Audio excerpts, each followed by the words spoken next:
Forget everything you think you know about Africa. Forget the safaris, forget the pyramids, forget what you've seen on the news. I'm about to take you somewhere different, somewhere ancient, a place that feels like it's been plucked from the pages of a fantasy novel. This is Ethiopia, and it's Africa's best-kept secret.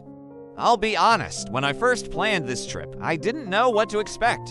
Ethiopia is often misunderstood, painted with a broad brush that doesn't capture its incredible diversity. But what I discovered was a country that completely blew me away. It's a land of breathtaking landscapes, a history so deep it's hard to comprehend, and people whose warmth and hospitality are second to none. Our journey begins here, in Lalibela. This isn't just another ancient city. It's a place where faith has literally moved mountains. Imagine this, 1,200 years ago, they carved 11 monolithic churches, not by building them up, but by carving them down straight into the solid volcanic rock. Standing here, inside Bet Georgis, the Church of St. George, you feel a sense of awe that's hard to put into words. It's shaped like a perfect cross sunk into the earth. Walking through the dark tunnels that connect these churches feels like stepping back in time. It's a pilgrimage site, and you can feel the spiritual energy buzzing in the air. This isn't a museum, it's a living, breathing center of faith that has been active for centuries. From the highlands of Lalibela, we travel north to the Simien Mountains. If Lalibela is the soul of Ethiopia, the Simien Mountains are its dramatic, beating heart. They call it the roof of Africa for a reason. We're trekking along jagged peaks and plunging cliffs that drop 4,000s of feet. The views are just insane. It looks like a landscape straight out of The Lord of the Rings, and the wildlife here is unique.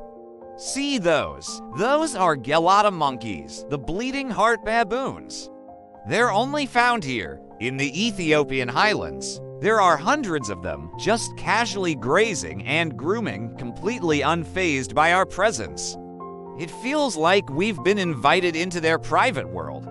We also spotted the elusive Valia ibex, a wild goat with magnificent curved horns, clinging effortlessly to the sheer cliff faces.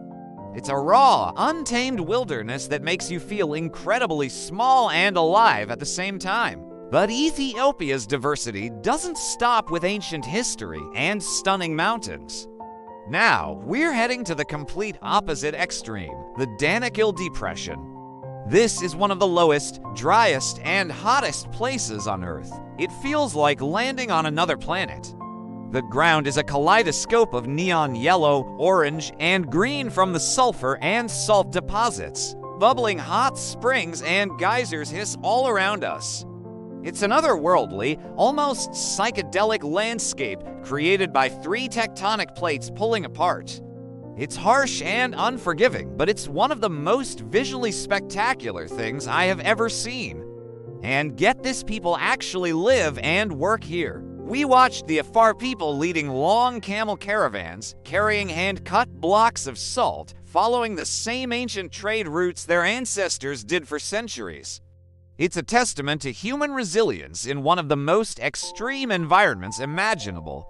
Of course, you can't talk about Ethiopia without talking about the food and the coffee. The coffee ceremony is not just about getting a caffeine fix. It's a cornerstone of the culture. It's a ritual of hospitality and friendship. They roast the green beans right in front of you, the aroma filling the air. Then they grind it by hand and brew it in a traditional clay pot called a jebina. It's served in small cups, and it's strong, rich, and absolutely delicious. And the food. Injera is the staple. It's a spongy, slightly sour flatbread that you use to scoop up all kinds of delicious stews called wats. There are spicy lentil stews, flavorful chicken dishes, and fresh vegetable curries. It's a communal, hands-on dining experience that is just so much fun and incredibly flavorful.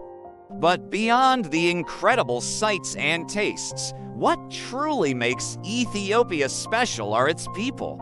This is a country with over 80 different ethnic groups, each with its own language, traditions, and style of dress.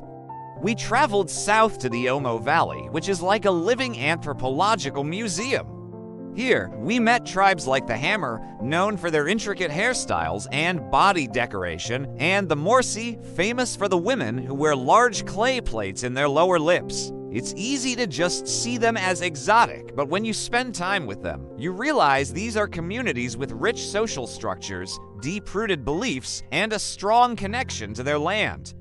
It was a humbling experience that challenged my perspective on life and beauty. Everywhere we went, from the bustling markets of Addis Ababa to the most remote villages, we were met with genuine curiosity, wide smiles, and the phrase salam, which means peace.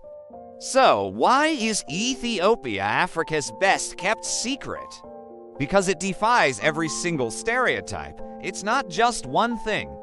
It's a land of rock-hewn wonders and otherworldly landscapes. It is the birthplace of coffee and home to a civilization that has stood the test of time. It's a mosaic of ancient cultures coexisting in the modern world. It's a journey for the adventurous spirit, for the history buff, for the nature lover, for anyone who wants to see something truly different. Ethiopia doesn't just show you a new place. It shows you a new way of seeing the world. It is a country that gets under your skin and stays with you long after you've left. This trip has been one of the most profound and eye-opening experiences of my life. If you're looking for a journey that will challenge, inspire, and completely mesmerize you, put Ethiopia at the very top of your list. You won't regret it. Thanks so much for coming along on this incredible adventure with me. If you enjoyed this journey, please hit that like button and subscribe to the channel for more adventures off the beaten path. Let me know in the comments which part of Ethiopia you'd love to visit the most. Until next time, stay curious.